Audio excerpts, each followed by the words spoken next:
We all love designing and building with timber, whether it's for domestic, commercial or landscaping purposes.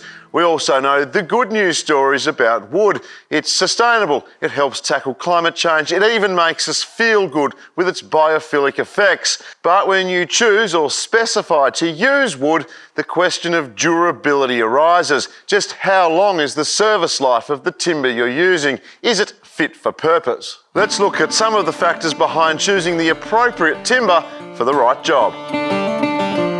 Wood, by its very nature, decays. Some species of timber decay faster than others, while the environment in which it's being used for is also a factor. There's moisture and fungus, and of course hungry termites to worry about. But all this shouldn't put us off when choosing timber as a material to build with. It's just about choosing the timber that's fit for purpose. We have some amazingly durable timbers, but we also have a lot of timbers that require protection, otherwise they'll be attacked by fungi and insects, and if you put them in marine environments, by marine bugs. And so it's important that we treat these timbers to kind of extend their life, because that makes them more environmentally sound in terms of using timber. This testing takes place at the National Centre for Timber Durability and Design. Established and partly funded by Forest and Wood Products Australia, its aim is to identify and manage the factors that degrade wood and wood products when in use.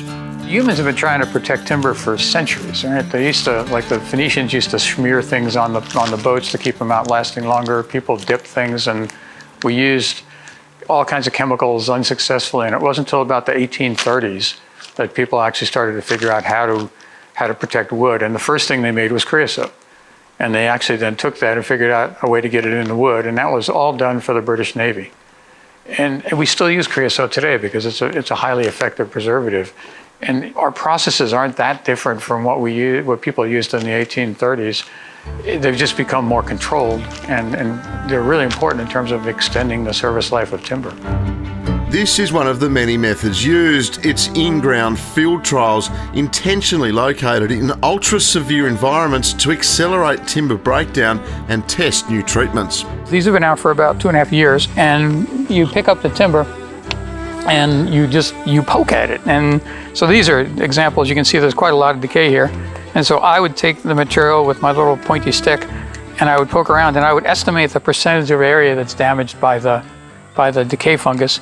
And I can do this for all these timbers.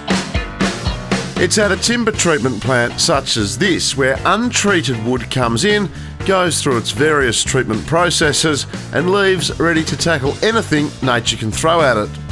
We have a pretty broad base of local producers, wholesalers, importers, landscape timbers, as well as structural timber products. It's really diverse, so hence over time we've gone from one treatment plant to 4 plants, and we're offering, I think, about 8 different hazard classes and types of treatment.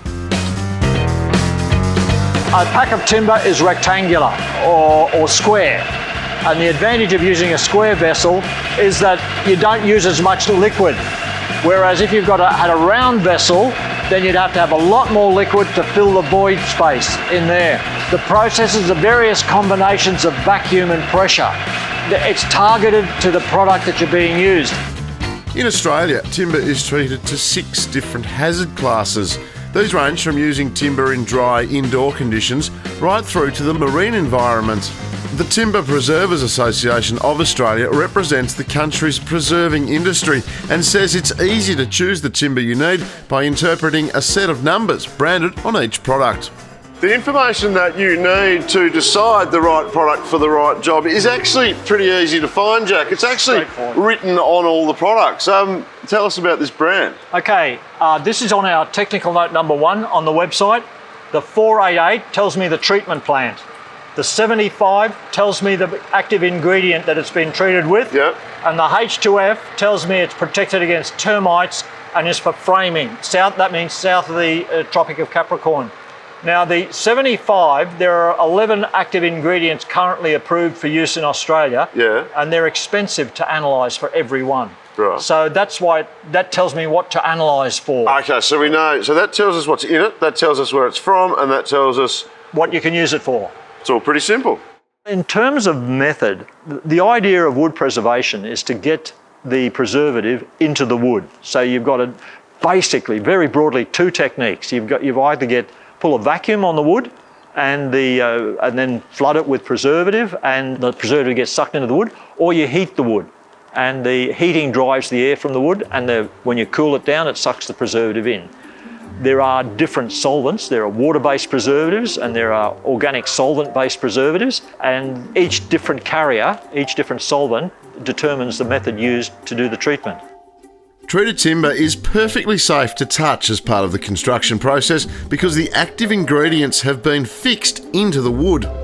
I'm a chemist by training, and so as far as I'm concerned, there's no such thing as a bad chemical. It's all about dose. Now, you want to stop fungi or rot, and you want to stop termites and other insects. So you're going to have to kill them. All right, so we're using low levels of insecticide, low levels of fungicide to stop them from eating the wood. The buying public or the specifiers must rely on the fact that there is oversight of this product.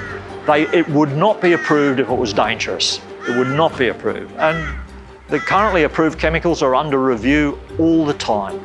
And it's not just Australian timber that comes to places like this to get treated. This is LVL from Finland, awaiting its turn to be treated for Australia's harsh conditions. There's a set of Australian standards which ensure the chemicals being used are safe once the wood is treated, and although the industry is well established and good at what it does, more research is always being done to see if there's a better way. So what we're doing here is I'm going to spray the wood with an indicator which tells us where the chemical is in the wood, and this is called chromazerol. It reacts with copper. And in CCA we have copper, chrome, and arsenic, so if the chemical is there, it'll turn blue. And we have two pieces of timber here, one that's very well treated, it turned entirely blue across the cross-section. The other one turned blue except at the center, which is where the heartwood is, and the heartwood is very difficult to treat, and so in this case we can see where it didn't really react very well. This is part of the quality control process with timber.